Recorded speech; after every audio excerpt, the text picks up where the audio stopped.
madyaning Tegal Kuru mapan ing laladan Pandhawa Mandala Yuda. Ing iring wetan pernah wonten motha kang apulas ijo enom. Anenggih menika ingkang sinebat Pasanggrahan Sekar Tanjung. Tan montor-montor sepating Pasanggrahan Panyayah Taman Sari Ngejawantah labet saking kathahing rerenggan. Ingkang mapan wonten ing ngriku nenggih Sang Senopati Putri Atmajaning sawargi Prabu Drupada. Sesilih Dewi Wara Sri Kandi, ya Sang Dewi Si Kandi. Sawetawis datang tumut miyos ing pagelaran madyaning pabaratan. Labet saking Sang Dewi Nembe Sungkawa enggalih. Ingkang dadosaken sumkawaning manah namung mrihatosaken dhateng sedanipun ing Rama sawargi Prabu Drupada. Ingkang natkala semanten wawan tandhing Dayang Durna. Jajaning Prabu Drupada ingkang kapandhuk warastra. Temah dawah Prabu Drupada. Sawetawis gerah. Nadyanto kathah usada nanging datang tumawa marang Sang Prabu Drupada ngantos gugur ana madyaning Rananggana. Sungkawaning Sang Dewi labet wis datang bapa. Nendeleng panggaling pinisah lawan Kang Rama ingkang daden bekteni. Mila dangu datan miyos saking Pasanggrahan ing cipta mung nyuwun marang Kang Akarya jagat. Mugi keparongan nglebur sedaya dosane ngapunten klepatane kawan ingkang Rama. Sawetawis katingal nggogoro kusika Sang Dewi Wara Sri Kandi labet dangu datan dhahar datan ngunjuk punapa malih pangadi salira. Nadyanto Sungkawa parandene datan pisah marang endong kang pinaka wadhahing jemparing angiwa langkap. Nadyanto mangke kadhep lawan Lurah Nala Garing Pitruk lawan Bagong. Datang luntur angimur-imurang nglipur marang Sang Dewi ingkang kalipur dari Lejar Panggali. Mila saya ngangsek swaning repat Ponokawan lan narasa sendiri saking papan lamunta dari Lejar Panggali ing Sang Dewi Wara Sri Kandi. Mangkono wijili ngatur Sang Repat Ponokawan temanduk dhateng Wara Sri Kandi.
tangi singkang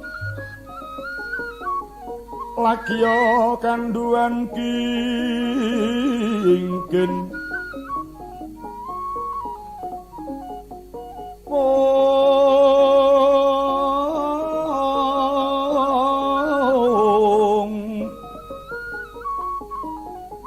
kati paran pangrapuwi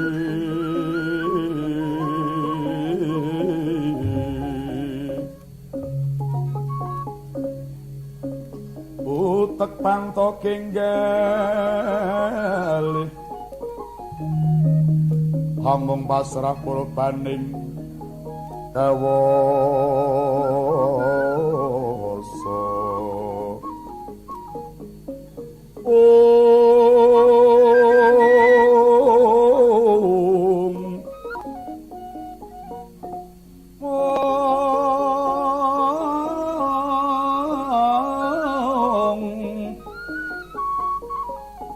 mugi tinun tuna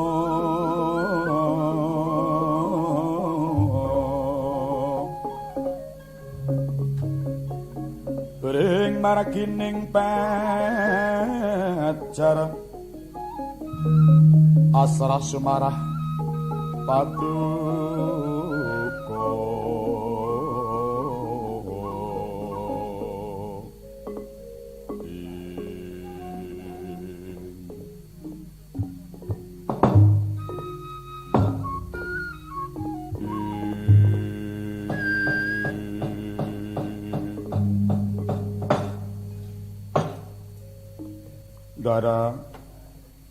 Ndara putri keparing-paring jawuh Ndara kang abdi kula pun harya penangsang ingkang sampun ngabiyantara wonten ngersanipun Ndara putri menapa sababipun dene Ndara putri neng kados sela ning kados toya iki tinimbangane Ndara ki mung kendel awake dhewe ora dicarembukan ya saya padha rengeng-rengeng wong iki ning pesanggrahan. Lah iya arep nembang apa wong genah jaban pesanggrahan bedhil teng Jledor. Mriyem dor-doran kok nembang. Ayo kala mangsa ki ya ana wektu kanggo ngaso. Marga Bratayuda ki perangi mun nek awan nek bengi ora perang. Nembang Mas tak rungokke Mas. Aku arep ora nembang, arep tak pasrahe karo wakilku. Di wakil papat. Waduh, akeh men lho piye ta? Wakil papat ki antarane saka Kurung Diajeng Tantinah, saka Boyolali Genduk Yatmi karo Genduk Sukamti, saka Sragentina Genduk Sulani. Wah, kabeh digenduk iki macane. Lah dina tuwaku kok nyuwun tulung ingkang saking Boyolali Genduk Sukamti. Ya. Mangga jenengan Lur Kambang maju-maju. Wah. Iya. Wah. Rumangsane. Monggo Ular Kambang. Duh. Saji. Waduh. Pertama kali ngundang saji. Kuwi cakepan denggulmu menengo. Seswa. Saji siswa. Arane sana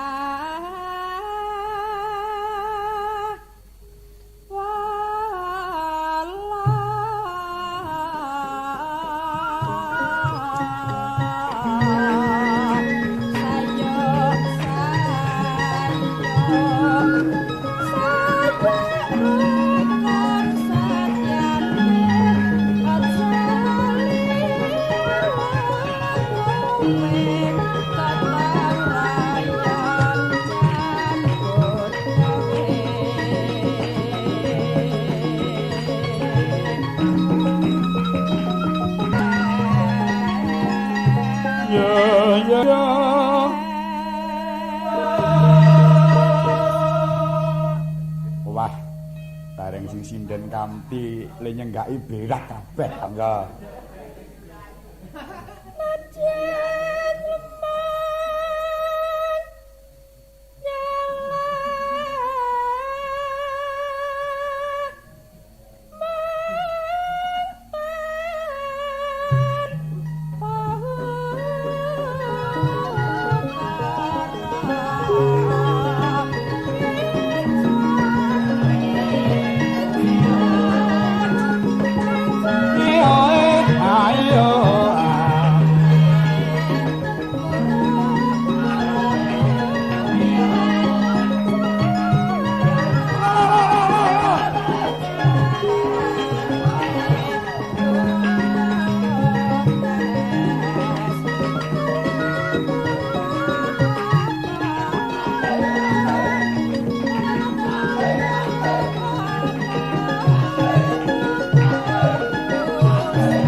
Piye, Truk? Ya lumayan wong nyatane le dadi sinten ya urung suwe. Aku gente. Cobi Malik Sarung, Ndara Putri iki senengane iki sinom parijata, iki pakem. Iki ciri khas jati diri. Iya. Sinom iki ciri khas. Kula nyuwun tulung ing saking Sragen, monggo. Jo, ya. Ki lakone.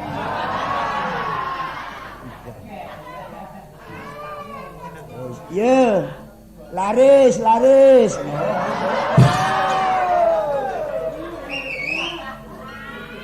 Ya bakul kerupuk kok. Anggere den laris. Kebuki rombong. Iwat kebono kok melempem. Tapi monggo Diajeng Sulani. Ki superstar.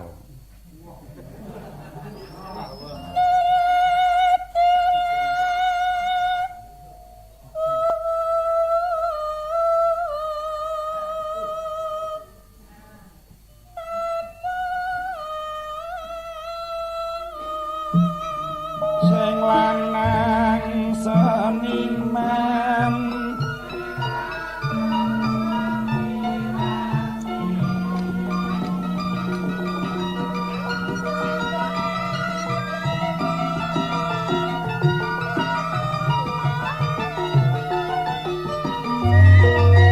telu papat rakyat sehat-sehat.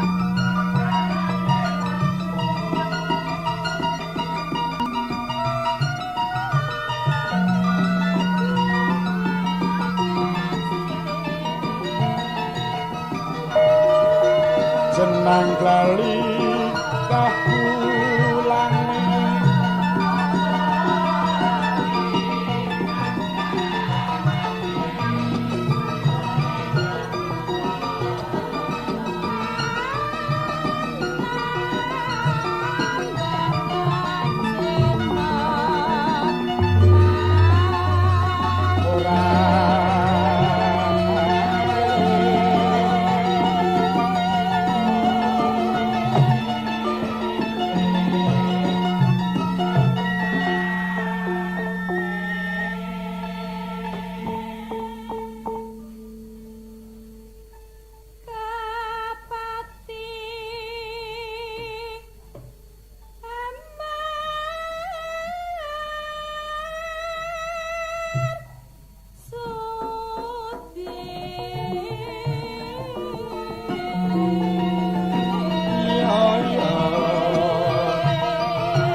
pecah cangkir ganti korong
katon gelem ngudi lan gelem gula wentah mesti apik dadine. Aku ora elek-elek seneng ya kena, ning aja nganti ninggal karo profesi. Wah iya. Iki penting. Marga wong sandang pangan iki ana kuno. Kanggo ngreksa swara bisane awet, wantek, becik iki ya kudu rada arang-arang sing dahar ulam mentah. Kowe arep tak urus. Kuwi sambunge apa karo swara? Lho. Ngene ya. Aku ki wis tau nyang Tokyo. Ya. Ana kono kuwi ana daharan iwak kang urung dimasak ki ya. Upamane kaya ta sashimi lan liya-liyane ana. Lah apa sababe kok yen kakean darula mentah sambungane karo swara marga yen wis bubar dar iwak mentah kuwi adape nyang awak iki terus gemrebek. Oh. Panas. Panas sing awak kuwi ndayani gegeter. Gegeter. Gegeter iki ora ditanjakake. Lho, sik. Temanjane nyang ndi? Lho, upama dienggo ngangkat-angkat abot. Kuwi iso ngetokke keringet. Lho ngono. Dienggo angkat junjung ngono kuwi. Kuwi iso gembrobyos kuwi gegeter mau rada suda. Lah mongko nek jenenge nyuwara kuwi gegetere gegeden. Kuwi ngganggu pernapasan. Gombal. Ala kaya dokter truk. Jane karepe ora nyang kuwi kok. Lho, wong diomongi kok. Aku ki wong tuwa, kowe iki urung pengalaman tak kandhani. Nek ora percaya ya terusno. Lho, tulodo wis akeh. Wah, peh payu, peh kondang terus wah. Ngiwa nengen nyangking. Semaka wahyaning mangsa kala momrot. Dadi aku iki wong tuwa ki mung anane mung nasang ngelingke. Dadi awet-awet tekan tuwa menekuni para pensine. Ibu-ibu pesinden sing sepuh sing jek awet iki ya ora kurang. Sabab wiwit timur pancen diudi. Oh iya. Ning kene ya ora kabeh. Diomongi lah anggere ora mangan iwak entah nyang swara malah lerek-lerek. Marga panase kurang. Omong karo wong ora ngerti. Sinom Parijata wis diaturke wadene kok Ndara Putri ngrasa ngendika. Coba aku arep nyuwun tambah karo adikku wedok sing saka Kurung. Wah iya iki swara mas tenan. Lah nek iki dijagake kena iki. Wis iki pancen wiwit biyen top. Top iya, top ki tuwa ompong pelo, top.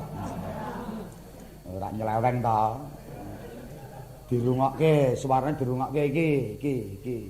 Swara kaset iki kaya ngene iki, rungokke. Malah tip. Sabi nyuwun tulung Laras Lindro, sabi Dik. Kula niku kangen kali nek ndandang gula Semarangan.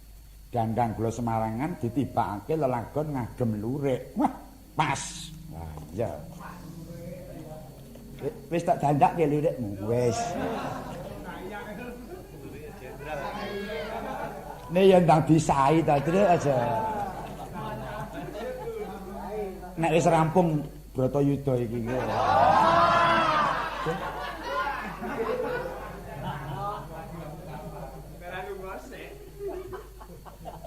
Nana ki piyayene ya gedhe dhuwur. Aku nek nonton wetenge jan.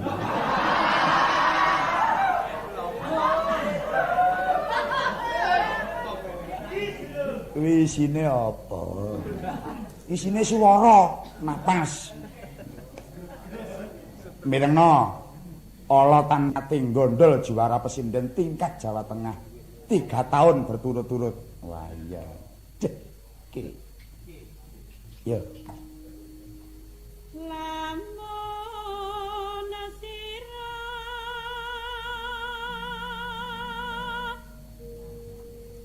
enggih guru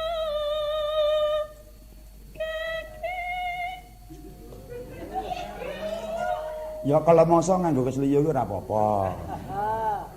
Ning kuwi arep ancang-ancang. Iya. Sinden kok ancang-ancang kuwi. Mangga.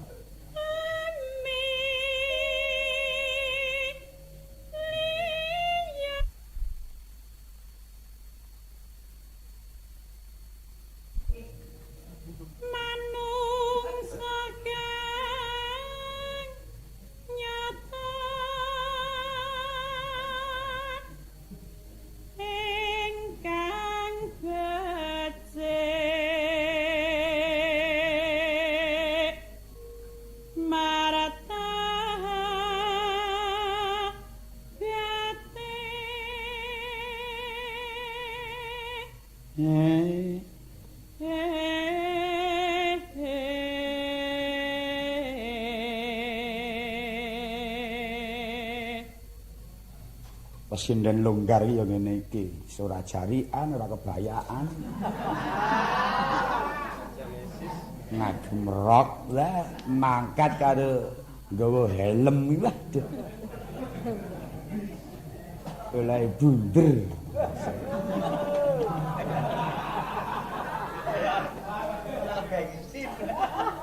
Bayas ben wong kabeh iki njaga keamanan kok kowe kok ya dahwen men to, Gong. Tur helme anake keciliken dadi salah waduh kaya pentol rek. Oh alah alah alah. Iki meneng ya, Gong. Terus nambah pentol rek.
Dicaosi lurik ya meksa urung kersa paring dawuh. Ndara Sri Kandi iki jodone karo aku. Tenane iya. Tindak nyang ndi wae mesti sing dikanthi iki aku. Oh iya aku wis tau ora kok kowe taleni dadung terus digawa karo Ndara ya. Kuwi tak kire iki. Kowe serik nek wong jodho karo aku serik kowe. Ya aja nesu wong kalah pasaran karo aku ki ya. Walah pasaran apa ki Allah. Allah lagi dijak ngono lagi kok gawake bukune. Iki karo aku kok Allah. Malik Sarung.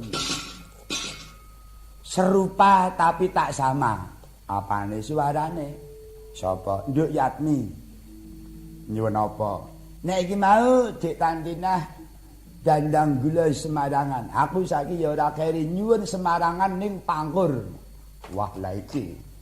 Iki ngulur swara tenan iki. Diomongi ya. Rungokno. Ayo nduk.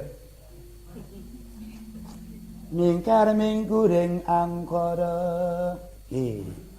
Iki entang boyo lali. Wah iya. Ngalem nang kek mbako. Piye ta? Iya iya. Mingkar mingkuring angkara.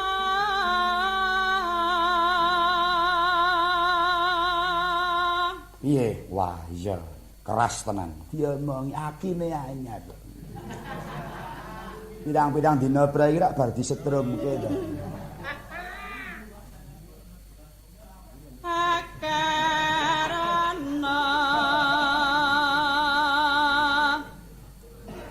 karanan marati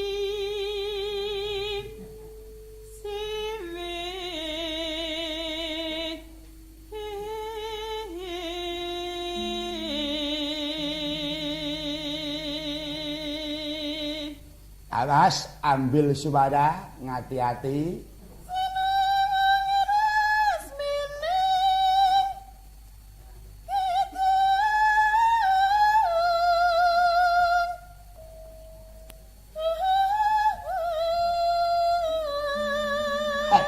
Selamat. Wilujeng.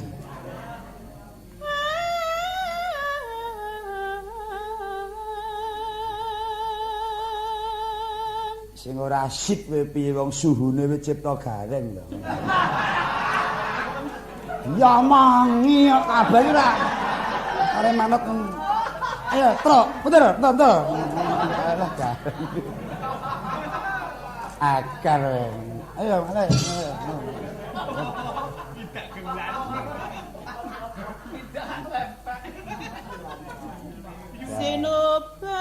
Sinum karta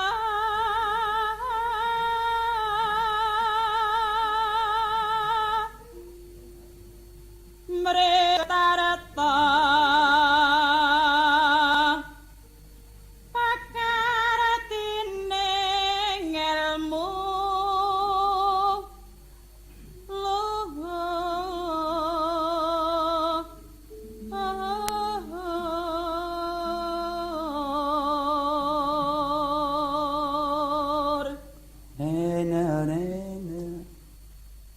kang tumrap neng tanah Jawa.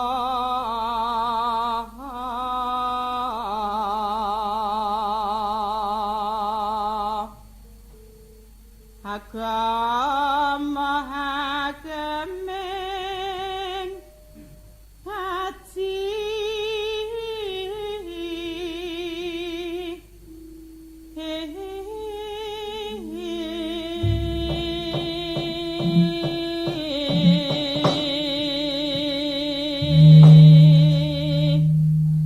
Suara kok lunyu ngono. Dia mangi ora kalah karo grojogan. Kepet. Swara cilik barang ya tekan iku diomong kuwi cilik ya iso, gedhe ya lem. Iso. Swara ya ngono kuwi. Ya. Tibake pelok ora, slendro. Waduh. Wes komeng iki diomong. Ayo. Gruduk. Arep melekke wong ya ngono kuwi.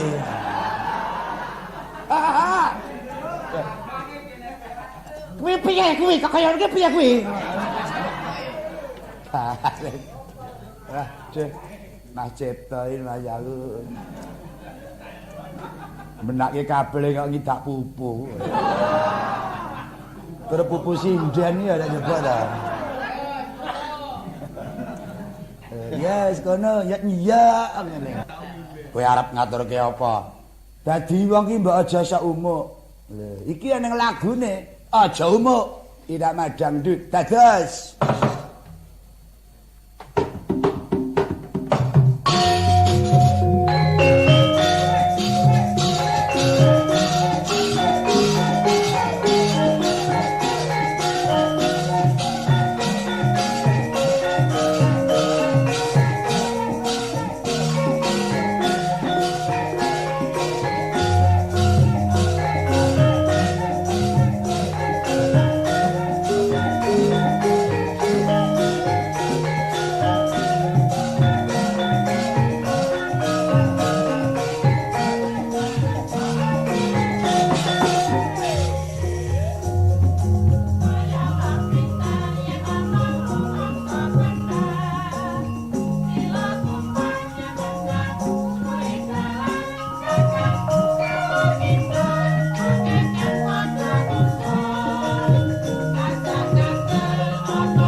Anggere suwuk ngene iki jan serine.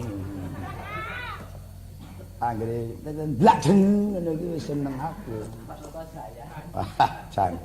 Bagong rumangsa ampuh iso nyuwukke ngene iki. Sip. Iya, mangene ya keseseken iki. Ya ora apa-apa wong prigel kok. Aja umuk. Coba iki mau kebarung gamelan ora pati cethak. Saiki swara tok. Ya. Kok buku itu dilebokke ya anggap rumasa tuntas. Ya, urung nglebokke. Ya. Ayo. Tak dung tak tekedung dung gong. Kaya wong pinter yen omong rumangsa bener. Sila tumpang yen rejang nguli dalan kakak. Kalau ngidul akeh kang padha nusul. Sajak ngandel apa kang wis dicekel. Kadonyan kaswadan jare wis ana tangan. Yen petuk mesti umuk ngetuprus nggone muwus. Mung emane apa kang dikandhake. Babar pisan durung ana nyatane. Prayoga eling marang tuntunane. Kang pamrihe tan bisa dibingungake.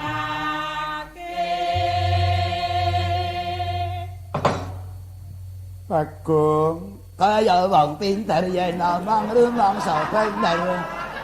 Sila tumpang yen mejang Bagong nguli dalan. Bagong. Kula jan. Oh ditimbali kok malah jengklekan karepe dhewe ora. Mangsa lagi kanggo iki terus.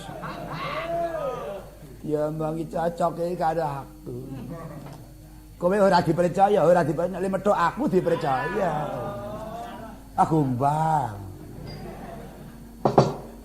Banget panarimaku ya Bagong kowe bisa nglipur marang penggalihku.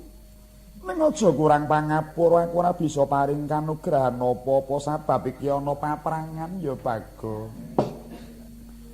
Kalih melih diwenehi dhuwit nggih ajeng tuku napa? Apa arep tuku peluru? Peluru wis duwe. Iya wong Bagong iki ya ana paprangan ya nggawa gaman iya. Aku ya duwe peluru. Iya pono kewan kowe aja dadak padha mikir karo peluru ya tak kandhani.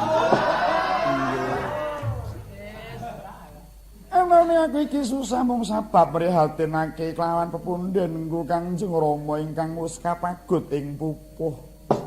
Mboten isih dipikir. Menungsa niku enten apa to? Saiki mati sok mati. Mboten enten kok nglungsungi niku mboten enten. Nanging mugi kawuningan sedane Kang Rama niku mboten seda siya ning seda utama. Maragi seda gugur enten palagan. Waduh. Bengaren Bagong kok mejang iki. Mati pasaramuh kowe. Macan mati ninggal lulang, gajah mati ninggal gading. Nek wong mati niku kudu ninggal sawah. Oh. Sawah. Kaya kok ninggal sawah. Nanging kaya durung bisa ilang saka pengangen-angenku Bagong. Ya mung rahayune kok adikku Dresta Sumena bisa malesake sedane Kangjeng Rama. Nggih. Den paprangan niku lepute mati ya dipateni. Oh, padha. Omong ora iso kok omong. Mula kang mengkono Bagong. Ewang-ewang ana supaya bisa tentrem atiku ya Bagong. Nggih. Iki jeneng pangeran Ugawa Sawetara ora tetinju menyang pasanggrahan Sekar Tanjung. Sinten? Ndaramu Raden Arjuna. Alah pun ndonggon dhewe-dhewe. Niki rak ampun enten peraturan to. Pakuwon niku lanang kumpul do lanang. Putri kumpul do putri. Iya pancen mengkono kajaba nek kula lagi kan ngeroki ya niku.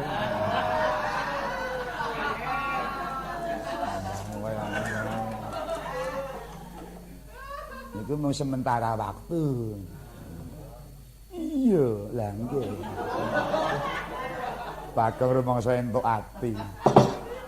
Katalika kaya mangkono dereng ngantos kalajeng sabdaning Wara Sri Kandi ketungka sawaning Raden Sanjaya dumurut tanpa araban.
Langening kalang iwan laklar pandamun careng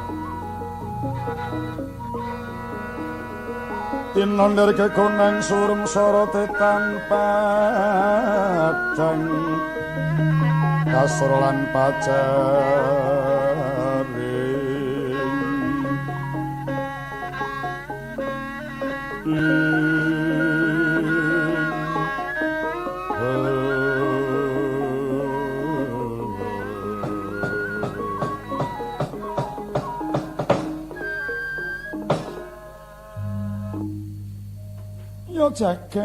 jagat bendara iki nawas padhakake ora pangling Yayi Sanjaya ingkang sowan marang pasanggrahan Sekar Tanjung. Sanjaya padha rarja sak sowanmu Yayi. Kula nuwun inggih Kakang Mbok. Dateng kadhat katedha kalingga murda sih panakramanipun paduka Kakang Mbok pangabekti kula mugi kunjuk. Ya wis tatampa banget panarimaku ya Di. Patih Jaya Semedi padha rarja sak sowanmu. Kawula nuwun nuwun dhateng kapundi Raden Ayu. Paring perbagi paduka Raden Ayu, pangabekti kula mugi kunjuk. Iya Patih Jaya Semedi wis ndak tampa. Wah, Truk. Apa? Iki kok Raden Sanjaya kok dengaren rawuh nyang kene ya. Lah iya. Monggo sak ngertiku Raden Sanjaya ki nek melu grup Kurawa to ya? Lah iya. Ngertiku ya ngono. Dudu rombongan kene lho. Saya Jaya kuwi. Jaya Semedi. Lah iya. Jaya Medi lho. Rene iki ngapa kuwi? Inggih mesanipun kemawon tuwuh tandha pitaken penggalipun Kakang Mbok sabab menapa kula sowan. Jumbuh kalian pangrosipun Nerpan Panakawan mboten klintu nyemantakaken dhateng sowan kula Kakang Mbok. Ana apa Yayi Sanjaya? Lho inggih. Mila karaya-raya ingkang rayi sowan ngersa paduka Kakang Mbok. Kajawi kula ngaturaken pangabekti. Kaping kalih atur wuninga dhumateng paduka Kakang Mbok bilih. Wekdal mangke Bulu Pitu sampun ngedali Senopati. Ingkang minangka Senopati nuwun inggih Kakang Prabu Basukarna. Mila daya-daya kang rayi sowan mriki mugi parenga paduka nekseni dhateng raos kula Kakang Mbok. Kepriye Yayi? Lugunipun sampun sawetawis dangu. Anggen kula kepengin pisah dhateng golonganing Kurawa. Wiwit ngantos singgo sepriki atos kula kirang jumbuh kalian raosipun para Kurawa. Anggenipun Kakang Kurupati saged nggondheli dhateng Kamukten Ngamarta tuwin negari Ngastina. Namung dereng wonten jalaranipun anggen kula saged pisah kalian golonganing Kurawa. Karana menapa kula kedah nyanggi bobot ingkang ngawrat tumaraping kula tumut kalian Kurawa namung labet panggombakan taksih wonten rerehan saking negari Ngastina. Namung wonten keparinging Gusti paring tuntunan dhateng pun Sanjaya ketitik kula sawadya pinatah supados ngiring-iring dhateng Kakang Prabu Basukarna. Kenging kula nggih pancatan anggen kula pisah kalian warganing Kurawa. Ngantos kula namur lampah nerang bebaya ageng mlebet dhateng pasanggrahanipun Kakang Mbok. Ingkang wigatos Kakang Mbok kepareng kula badhe nderek ngempal kalian kadang kula Pandhawa Kakang Mbok. Wiwit rumiyin tuhu tresna sanget ripaduka dhateng para kadang kula Pandhawa. Ingkang menika mugi paduka Kakang Mbok kastuhan nampi sowan kula. Kanggep dados warganing Pandhawa barisan saking Hupalawiya. Kula sawadya bala wonten paripaos boten ketang klungsu-klungsu nderek udu. Kepengin nek menangaken dhateng para kadang kula Pandhawa. Kula pitados inggih lumantar paduka Kakang Mbok. Tertamtu paduka pareng anglarapaken ripaduka pun Sanjaya dhumateng para kadang kula Pandhawa. Kakang Mbok menika ing dados wigatosipun kula marak dhateng paduka Kakang Mbok Wara Srikandi. Nyat langening kalangi walak lara pandhan mungsara. Tinon derek kakonang Om Surm sorote tanpedang kasolan ajaring purnameng getono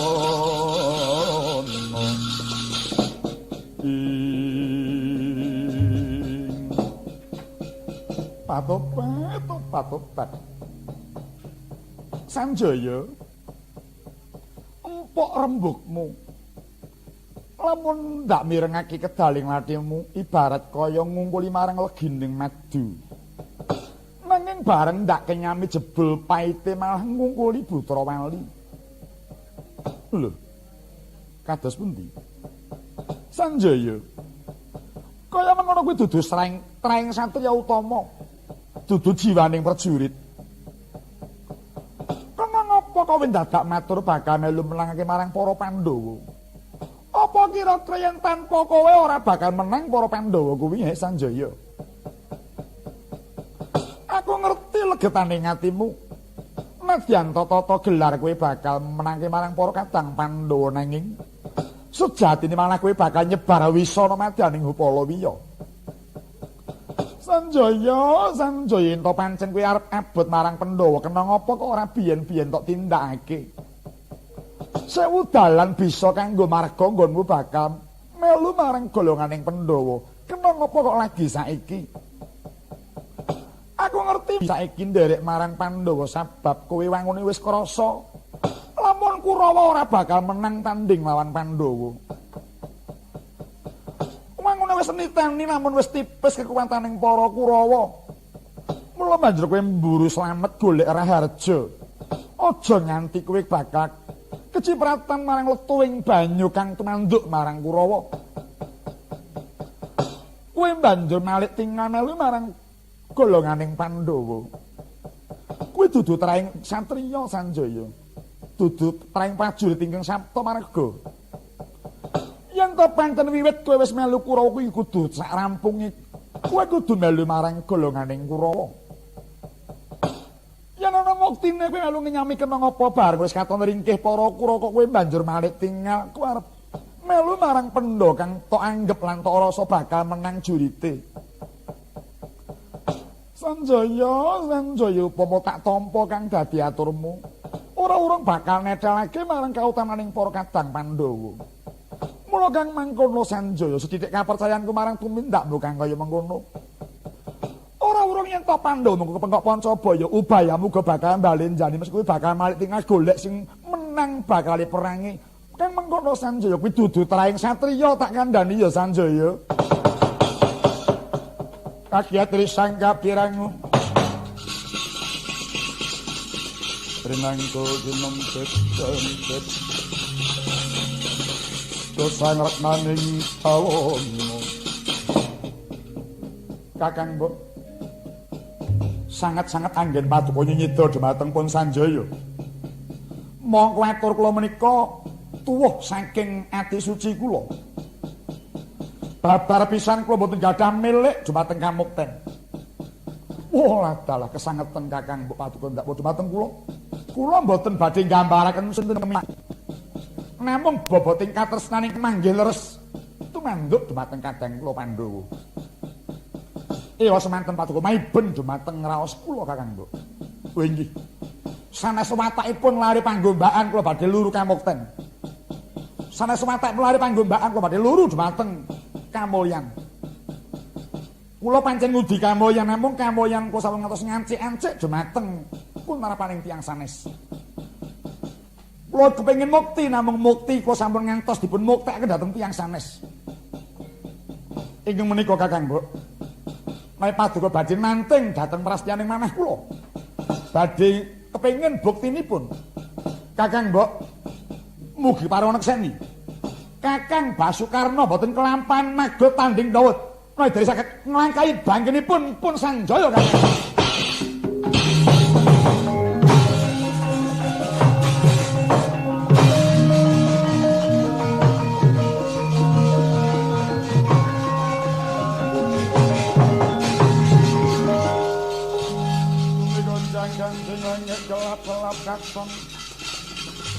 lirkin sanging sang mawet gandrung saparang kabul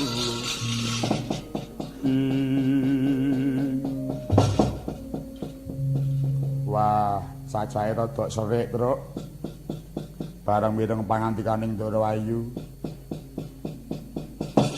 bareng tak pikir mung gumantung karo sing ngrasakake kok Kang yen nampa pengendikaning Ndara Putri mau.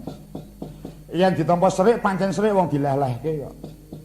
Biyen-biyen kena ngapa kok ora melu nyang Pendho kok lagi saiki bar ditonton wis rada tipis. Barisaning Kurawa kok terus Malik Grembyang melu Pandhawa. Kuwi nek ditampa serik. Ning nek ditampa ora serik ya bisa